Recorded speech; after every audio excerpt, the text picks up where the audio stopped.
Machin. She's a lecturer from Lancaster Medical School, and her research has focused on social and ethical aspects of reproductive medicine and cord blood banking and human tissue donation. And she also experienced in cross-cultural comparison study, including like the development of embryo donation in Australia and UK. And today she's going to talk about her work about the UK cord blood bank and also Japanese cord blood bank, and explore the notion of quality.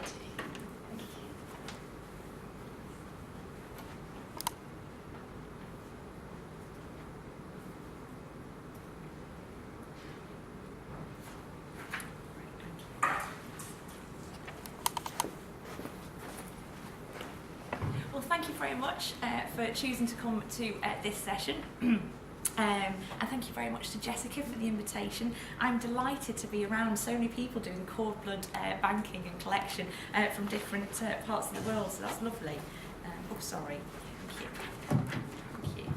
So I've been researching cord blood banking and donation and for the past 5 years, but today I'm going to talk about a project that's ongoing, a 3-year project that's ongoing, and is kindly funded by the Sasakawa Foundation. There's 3 stages to the project, but today I'm going to talk about the first stage, which is about the policy and practices taking place in Japan and the UK around cord blood collection, banking and treatments. And there is a website there for further info on the project.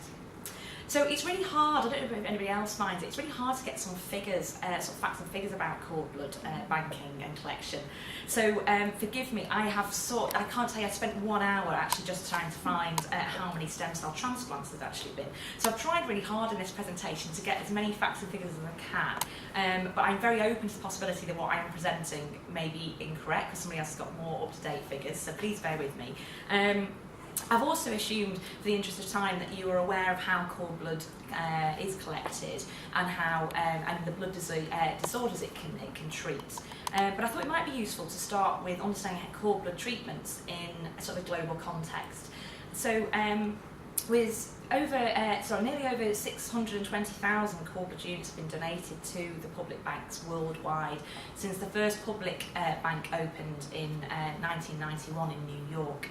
And in 2012, it was reported that we'd had the 1 millionth cord blood transplant, and again, that had been conducted worldwide. And of those 1 million stem cell transplants, we've now 30,000 of them use cord blood.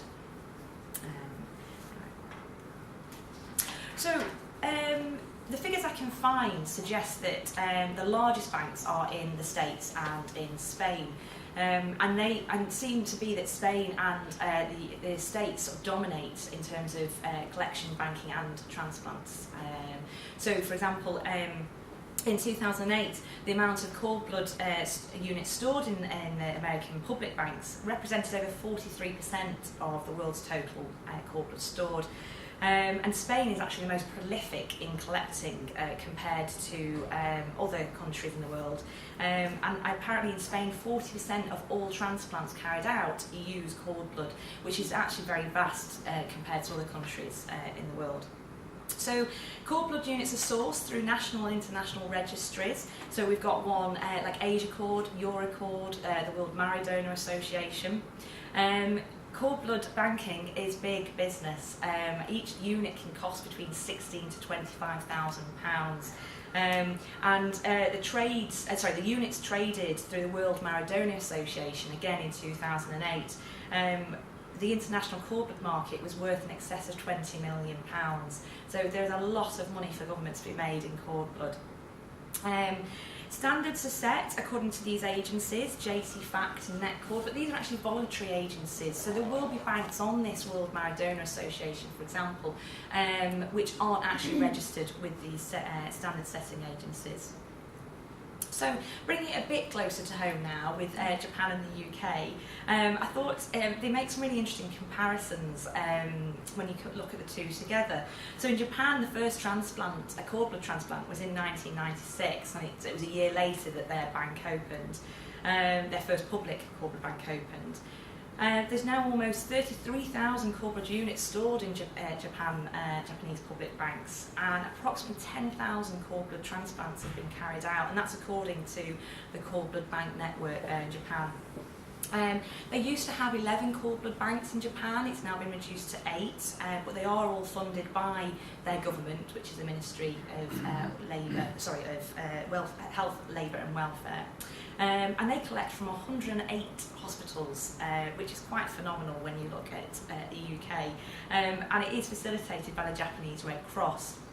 So again, looking to the UK, they had their first cord blood bank, public bank, was in 1996, and they then used 2 of their cord blood units that they had collected for 2 transplants 2 years later.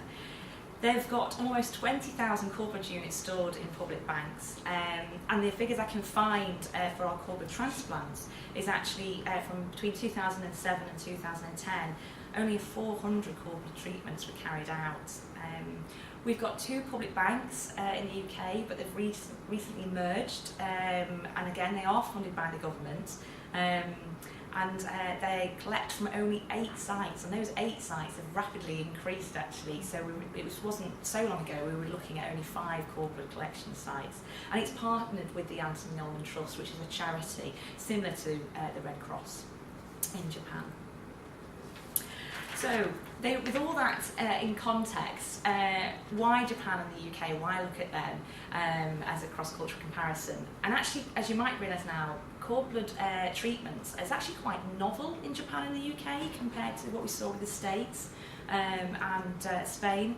The number of cord blood banks in Japan have actually reduced, as I said, from 11 to 8, and that is actually due to lack of funding, lack of government funding. Which does mean actually that we are now questioned in Japan as to what's happening to those cord blood units that were stored in the previous banks, and what's going to happen to them. And we're not sure what it means, the lack of funding means for the continuation of cord blood therapies in Japan. In the UK, we've actually got the opposite. We're increasing the amount of cord blood collection sites, but are the banks still stay the same? We're not actually increasing the number of banks. But they are having to share the £4 million that the UK government has actually given to these 2 public banks. So public-private partnerships, I'm sure Ros might, or somebody else, and Christine might be talking more about it later, but my understanding of public-private banks in the UK is that it was a bit of a no-go due to the NHS system that we have here. Whereas in Japan, my talks with the head of Tokyo Cord Blood Bank suggest that actually public-private partnerships might still be a possibility in Japan. And as you might have I set up in my previous slide about the trading of cord blood, we're in Japan, when I went out in 2012, cord blood actually didn't have a price. So whereas I was able to say to you that cord blood costs £16,000 to £25,000 per unit to trade, Japan doesn't have, when I understand, when I went out there, didn't have a unit. They didn't actually trade their cord blood. And yet it is open, it is on a registry, but they very rarely import and they very rarely export. And for that reason, Japan's actually a really interesting case. It is deemed the only self-sufficient country in the world in terms of cord blood. Complete opposite to the UK. Figures that I managed to find was that, in 2011, the UK infantry, so in our public cord blood bank, we actually had less than 5% of the cords we used in transplants. So the other 95% of those cord blood transplants used cord blood exported from other parts of the world. So that is a lot of money being spent on cord blood transplants. In 2014, we have got better in the UK. We're now up to 30% of using our own cords for our own cord blood treatments. We've still got a long way to go. And the reason for this difference is that actually it's, between the 2 countries is about diversity, ethnic diversity. So it's the HLA typing, like the blood type that you would have. And actually in Japan there's very low ethnic diversity, and therefore they're able to use their cord blood that they collect and use it for their own population. We don't have that diversity, we have a higher diversity in the UK compared to Japan, and we actually haven't got the diversity in our banks to be able to provide for our population. So in the UK, we're trying to increase the amount of cord blood we collect from people with ethnic diversity, which in turn then means that we have cord blood units with a variety, quite rare HLA types, and suddenly they become worth a lot of money. They've suddenly got a value on the trade market. So it's actually worthwhile for our government in this country to be collecting cord from people with ethnic diversities. So, with that in mind, there has been a focus to drive and sort of increase the quality of the cord blood being collected in both countries. However, in Japan, they claim at the moment that there are 33,000 cord blood units available in their public bank, and that's open to use. Anybody can check that on the registry. However, they've noticed that actually the people who are looking for a cord blood unit, people in transplant centres, the oncologists, the immunologists, the haematologists, are actually organising their search according to the cell counts and not the blood type, not this human leukocyte antigen typing that we thought it might be sort of take preference. Suddenly they realised that anything over the age of 10 years old, so units stored longer than 10 years, wasn't being searched for either. It was a criteria that the people in the transplant centres were trying to look for and clear out. So for these people in the Japanese Red Cross Society, they're actually now questioning, is it time to erase certain units from their search engine? And actually, is it time to flag up units that are not fulfilling these standard setting agencies that I was talking about earlier? Take all that into account. Suddenly, their public bank in Japan looks like they've only got 13,000 cord blood units available that is actually meeting these transplant requirements. In 2012, they've actually set an act out which is trying to ensure the quality of the cord blood being used in transplants. And this came into effect in 2014, earlier on this year. And one way they're trying to look at increasing the quality is actually by trying to license these cord blood units, these cord blood collection sites.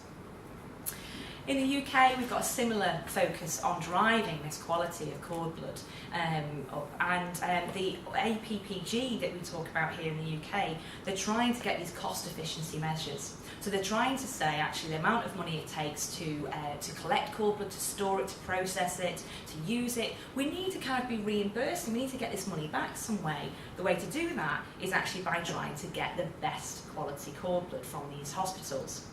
The way they're proposing that is that we have a best practice tariff, although nobody's claiming how best practice is actually defined or what's involved in best practice.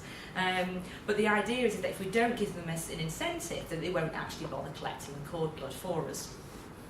Also, the Stem Cell Oversight Committee, this year, is actually now claiming that we need to actually reconsider the size and the composition of our cord blood public bank. And one way to do that is actually we need to raise the cell dose and the thresholds of cord processed. So, I don't know if you've, I'm a big fan of Donald Rumsfeld with his known and his unknowns, and it really made me think about what do we know about cord blood, and this is not what I'm saying that we should know about quality cord blood, but this is actually what is in the literature. So the clinical, the scientific, the social literature, when they talk about quality, this is the factors that they take into the cell counts, the typing techniques, and also more controversially how it is actually processed, how it's stored in accreditation. And these are thought to be now elements that are to ensure there's a quality, so when the transplanters is receiving this cord blood unit at their end, they can be sure this is a quality unit. But there are also elements that are coming out of the policy and practice discussions, which are suggesting that there are unknowns, currently unknowns, when we talk about quality cord blood. And one of them is clinical expertise. So currently stem cell treatments are carried out at any hospital in both Japan and the UK. And there are, as you might anticipate, variable success in these cord blood treatments. So you can go to one hospital and use the same unit, but that transplant may be more successful in, let's say, Birmingham Hospital than it might be if you use the same unit and did it in Manchester, for example. And I'm not saying anything about Manchester or Birmingham, just to be clear, it's just examples. Thank you. However, the stem cell forum that I spoke about just a moment ago, is actually arguing for regional centres of excellence to be developed in the UK, where a minimum of 5 cord blood transplants are carried out and ideally 10 transplants should be conducted each year.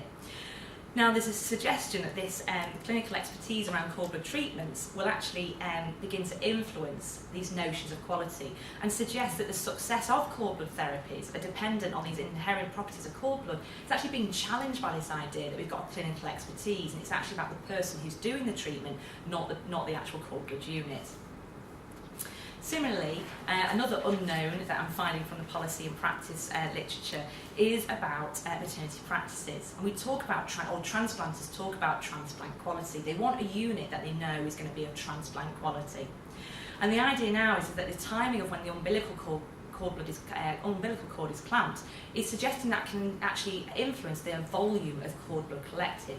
So, working on very sort of basic tenses, the more volume you have of cord blood, the better the unit is going to be, the higher price you can add for that unit. So, if midwives and obstetricians are clamping that umbilical cord earlier because they are believing that there are health benefits, I'm clamping the umbilical cord later, it's actually suggesting there's health benefits for that baby. By default then, you've actually got less blood in the umbilical cord to be collected for the cord blood unit. Similarly, there's the management of the third stage of labour. So women are opting now to have a physiological third stage, which in essence means that we will leave the umbilical cord unclamped, and it will actually mean that there'll be less blood in the umbilical cord to be collected because the lady wants to not have an injection to quicken up the birth, the delivery of the afterbirth. And again, we've now got cord blood congealed in the umbilical cord and a missed cord blood collection. So moving on to the collection of cord blood, in the UK, cord blood is collected by donor coordinators or by phlebotomists if it's for a private cord blood bank, neither of which are medically trained. And actually, there's now discussions with the APPG and the Stem Cell Forum as to whether we should actually be having medically qualified people collecting this cord blood.